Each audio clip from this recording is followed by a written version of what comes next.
नमस्कार. अगदी हलकं फुलकं आणि जाळीदार असं डोशांचं पीठ आणि त्याच पिठापासून कुरकुरीत क्रंची आणि अगदी चविष्ट असा पेपर डोसा आणि सोबतच बटाट्याची चविष्ट अशी भाजी आणि ओल्या नारळाची हिरवीगार अशी चटणी कशी करायची हे बघण्यासाठी व्हिडिओ पूर्ण बघा.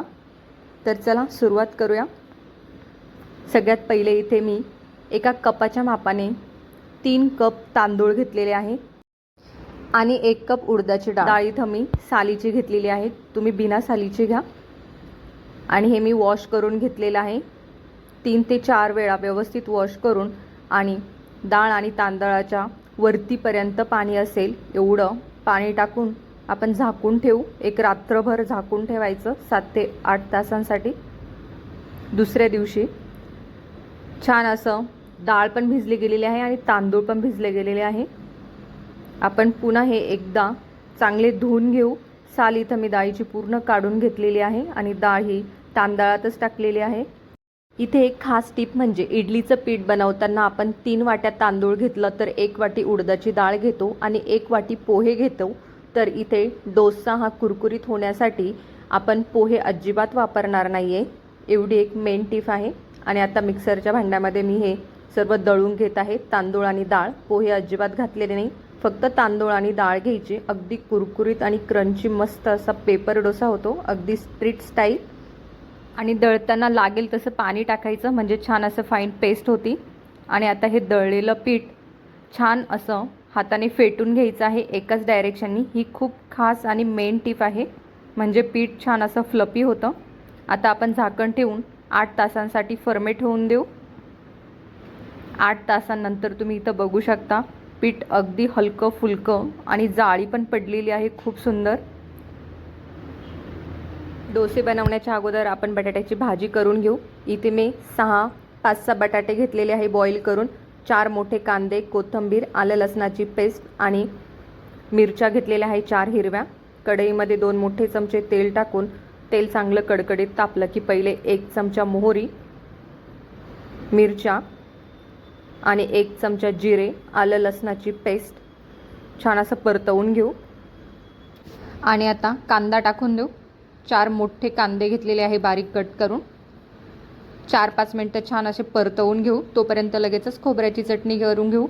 इथे मी 4 हिरव्या मिरच्या, 10 ते 15 लसणाच्या पाकळ्या आणि 1 मोठा आल्याचा तुकडा किसून घेतलेला आहे आणि 1 पूर्ण ओला नारळ जो किसून घेतला आहे आणि भरपूर सारी कोथिंबीर आणि सोबतच अर्धा चमचा जिरे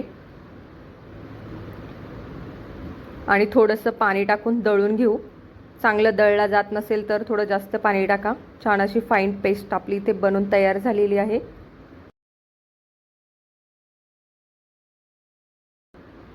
आणि इकडे कांदा पण छान असा परतला गेला आहे. आता यात टाकूया मसाले. अर्धा चमचा धनेपूड, पाव चमचा हिंग, पाव चमचा लाल तिखट, हिरव्या मिरच्या टाकल्या त्यामुळे कमी मिरची टाकलेली आहे, आणि अर्धा चमचा हळद. सर्व मसाले मिक्स करून घेऊ. आणि बटाटे हे हातानेच क्रश करून टाकायचे आणि पुन्हा एकदा मिक्स करून घेऊ. सोबतच यात जाईल चवीनुसार मीठ आणि कोथिंबीर.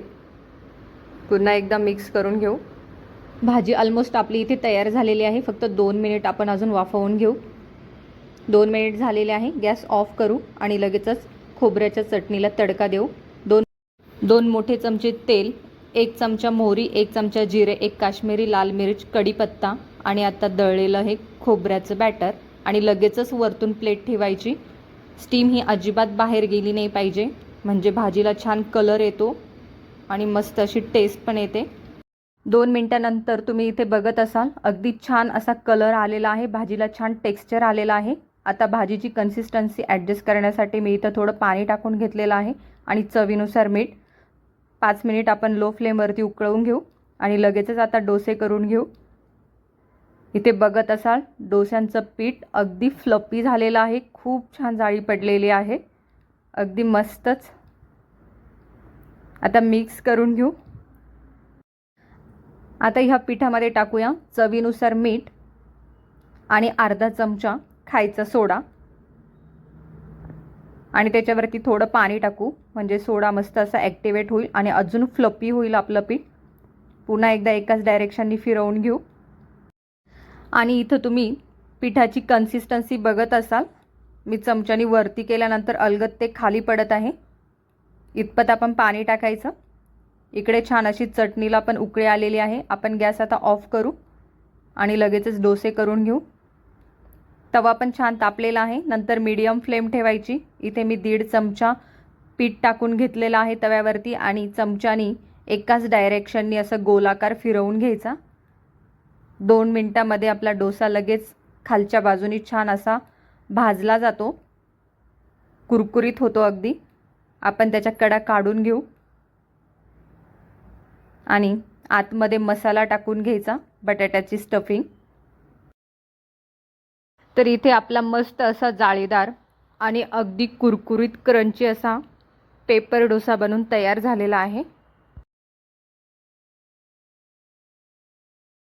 इथे मी तुम्हाला फोर्क फिरवून दाखवते. आहे ना एकदम कुरकुरीत आणि क्रंची. तर आता सर्व करू. मस्तच.